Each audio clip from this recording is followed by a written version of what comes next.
भारत को एक समय सोने की चिड़िया कहा जाता था। इस चिड़िया का फायदा कई बाजों ने भी उठाया और देश को लहूलुहान करके चले गए। यहाँ अन्न धन के भंडार की कोई कमी नहीं थी। उस दौर के राजाओं के शान शौकत के चर्चे दुनिया में थे और उनके पास भी बेशुमार दौलत के भंडार थे। यही कारण था कि यही दौलत दुनिया भर के भारी हमलावरों को अपनी ओर खींचती थी और बार बार आक्रांताओं को भारत की तरफ आते थे लूटने के लिए। भारत को 800 साल तक मुगलों और 200 साल तक अंग्रेजों द्वारा राज किया गया तथा काफी लूटकर धन विदेशों में ले गए। इसके बाद भी इस भारत भूमि पर बहुत से ऐसे खजाने हैं जिनका आज तक कोई पता नहीं लगा पाया है। उस समय राजा महाराजा द्वारा खजानों के लिए विशेष रूप से तहखानों की व्यवस्था की जाती थी और उनकी जानकारी सिर्फ राज परिवारों को ही होती थी। उस दौर के राजा अपने खजानों को बचाने के लिए इनसे जुड़ी जानकारियां गुप्त रखते थे। इस दौरान कई क्रूर आक्रमणकारी भले ही राजाओं की सत्ता छीनने में कामयाब रहे, लेकिन वे कई छिपे हुए खजानों को हासिल नहीं कर सके। भारत में ऐसे कई खजाने जिनकी तलाश करनी अभी बाकी है। दोस्तों, आज के इस वीडियो में हम भारत के लुप्त खजानों के बारे में बताने जा रहे हैं। तो पहले नंबर पर आता है जयगढ़ के किले का खजाना, जयपुर। राजस्थान की कुछ खजानों की चर्चा समय समय पर होती रही है। राजस्थान के जयपुर में स्थित है जयगढ़ का किला, इन्हीं में से एक है। इस किले में तोप बनाने के कारखाने, शस्त्रागार, महल, बगीचे आदि बने हुए हैं। इनमें एक है मानसिंह प्रथम का खजाना। मानसिंह अकबर के सेनापति थे। माना जाता है कि 1580 में उन्होंने अफगानिस्तान को जीत लिया था और मोहम्मद गजनी के खजाने को लेकर वो भारत आ गए थे, लेकिन उसने इसके बारे में अकबर को नहीं बताया। उसने इस खजाने को जयगढ़ के किले में दफना दिया। यह माना जाता है कि उसने महल के नीचे तहखाने बनवाए और खजाने को उसमें भर दिया। कहा तो ये भी जाता है कि 1976 में इमरजेंसी के दौरान पूर्व प्रधानमंत्री इंदिरा गांधी ने भी इस खजाने की तलाश में जान लगा दी। कई महीनों तक खुदाई चलती रही, लेकिन उनकी ये खोज व्यर्थ गई और उन्होंने घोषणा कर दी कि किले में इस प्रकार का कोई खजाना नहीं है। जयगढ़ खजाने को लेकर राजस्थान में एक और कहानी प्रचलित है। ऐसा माना जाता है कि मानसिंह ने इस खजाने के बारे में जोधाबाई को बता दिया था।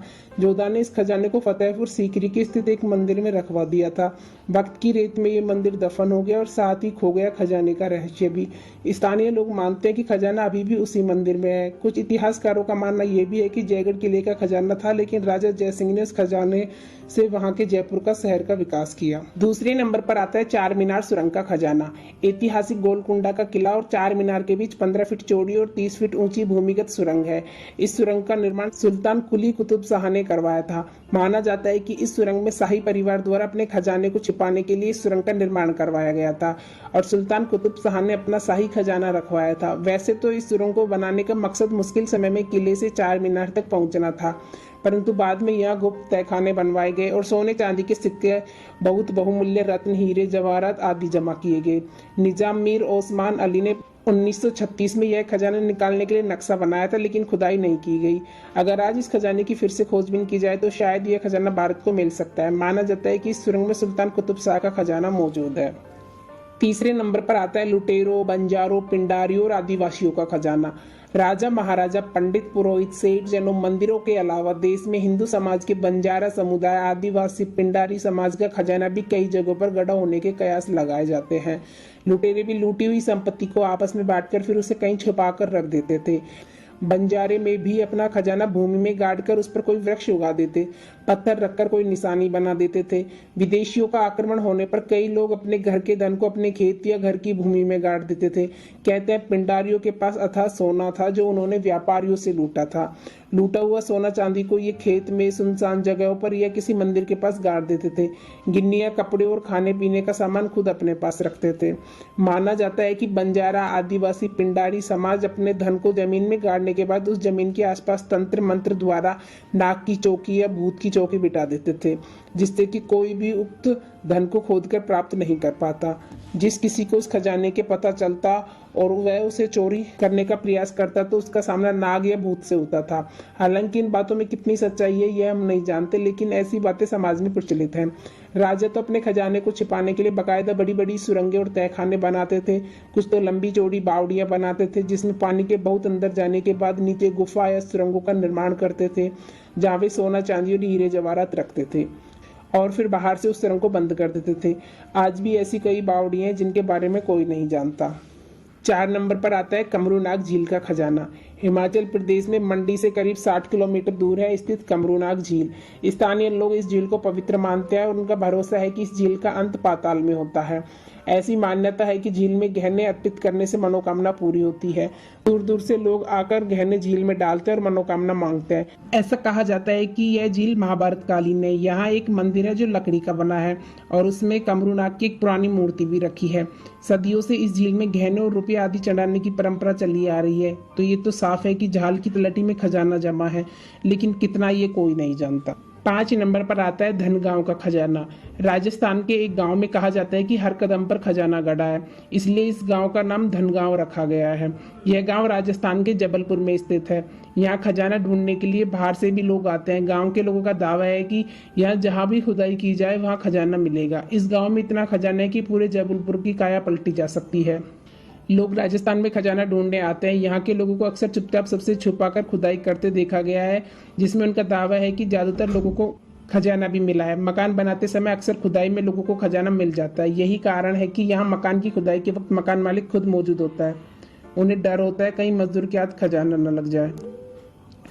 यहाँ खजाने का एक किस्सा बहुत प्रसिद्ध है। यहाँ मार्बल की खुदाई का काम करने वाले खदान मालिक को खुदाई में इतना खजाना मिला है कि वह माला माल हो गया। इसके बाद से वह बहुत अमीर आदमी बन गया। कुछ लोगों का दावा है कि अब भी कम से कम 10 जगहों पर बड़ी मात्रा में खजाना है। मौका मिलने पर अब भी लोग इसकी तलाश में लग जाते हैं। उन्हें उम्मीद है कि जब भी उन्हें खजाना मिलेगा उनके दिन बदल जाएंगे। राजस्थान में खजाना मिलना स्वाभाविक है, क्योंकि वहाँ ज्यादातर राजा महाराजा रहते थे और अपने खजानों को महलों से दूर कहीं जगहों पर गड़वा दिया करते थे, जिसे बाद में निकाला जा सके। 6 नंबर पर आता है मौकंबिका मंदिर का खजाना। कर्नाटक के पश्चिम घाट में कोलूर में स्थित मौकंबिका मंदिर में भी खजाना दबा होने का दावा किया जाता है। खजाने के दावे से इतर मंदिर में रखे जवाहरात की कीमत की लगभग 100 करोड़ रुपए बताई जाती है। मान्यता अनुसार मंदिर के खजाने की सांप रक्षा करते हैं। यहाँ एक चैम्बर में सांप का निशान बना हुआ है। कोलूर का मौकंबिका देवी मंदिर भारत के कर्नाटक और केरल राज्य के लोगों के लिए सबसे महत्वपूर्ण तीर्थ स्थानों में से एक है।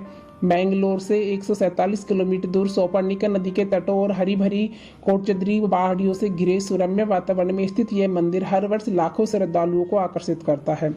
यह मंदिर महान हिंदू संत और वैदिक विद्वान आदि शंकराचार्य से संबंधित होने के कारण श्रद्धालुओं के लिए अत्यंत महत्वपूर्ण है। यह मान्यता है कि कोलूर में मौकंबिका देवी का मंदिर निर्माण करने का विचार आदि शंकराचार्य का ही है और लगभग 1200 वर्ष पहले इस मंदिर में देवी की प्रतिमा को उन्होंने स्वयं ही स्थापित किया था। लोगों का मौकंबिका देवी मंदिर में अगाध श्रद्धा है, क्योंकि मौकंबिका देवी को शक्ति, सरस्वती और महालक्ष्मी का रूप माना जाता है। मौकंबिका देवी मंदिर के वहां पर कितना खजाना गड़ा हुआ है, इस बात का कोई अंदाजा नहीं है। 7वें नंबर पर आता है मुगलों का खजाना। 16वीं से 17वीं शताब्दी तक यूरोप मुगल सल्तनत के शाही वैभव से चकाचौंध था। इसका अंदाजा आप यह कहकर लगा सकते हैं कि 17वीं शताब्दी के अंत में सम्राट जलालुद्दीन अकबर ने मुगल सल्तनत से इंग्लैंड के राजा को अपने देश में प्राप्त होने वाले करों का 17वां भाग प्राप्त किया। जहांगीर को हीरे जवाहरात पसंद थे, जबकि अकबर को हीरे जवाहरातों के अलावा सब कुछ पसंद था। ऐन अकबरीन में अकबर के इतिहास अबुल फजल अकबर के खजाने के बारे में कहते हैं कि खजाना कम था लेकिन कारखाने ज्यादा। साथ ही इन फैक्ट्रियों की चिमनियों से मानो दिन रात धुआं उठता है। अकबर के खजाने के बारे में अबुल फजल कहता है कि यह एक कारखाना था कि इसकी राख को बेचकर लोग अमीर हो गए। अबुल फजल अकबर के खजाने के बारे में बताता है कि यह कारखाना एक जगह नहीं बल्कि भारत के अलग अलग कोनों में था। उनके अनुसार खजाना खोजने वालों का आज भी मानना है कि अकबर का खजाना फतेहपुर सीकरी से लेकर राजस्थान तक कहीं दबा हुआ हो सकता है। आपको बता दें कि इन फैक्ट्रियों में हर मद के लिए अलग अलग विभाग होते थे, जिनमें कई विभाग होते थे। कारखानों के बाहर भी इससे संबंधित कई विभाग हुआ करते थे। इतिहासकार टेरी की माने तो यहाँ यानी भारत में चांदी की धाराएं बहती थी। शायद यही कारण है कि यूरोप के लुटेरों ने भारत पर ऐसी निगाहें गड़ा दी कि न केवल मुगल साम्राज्य समाप्त हो गया, बल्कि भारत की अरबों खरबों का खजाना भी यूरोप विशेषकर अंग्रेजों ने लूट लिया। दोस्तों, हमने आपको इस वीडियो में भारत के 7 लुप्त खजानों के बारे में बताया है। इसके अलावा भी बहुत से ऐसे छोटे खजाने हैं जिनका आज तक किसी को पता नहीं चला है। अगर सरकार द्वारा खोज करके इन सभी खजानों को प्राप्त कर लिया जाए तो भारत वापस से सोने की चिड़िया बन सकता है।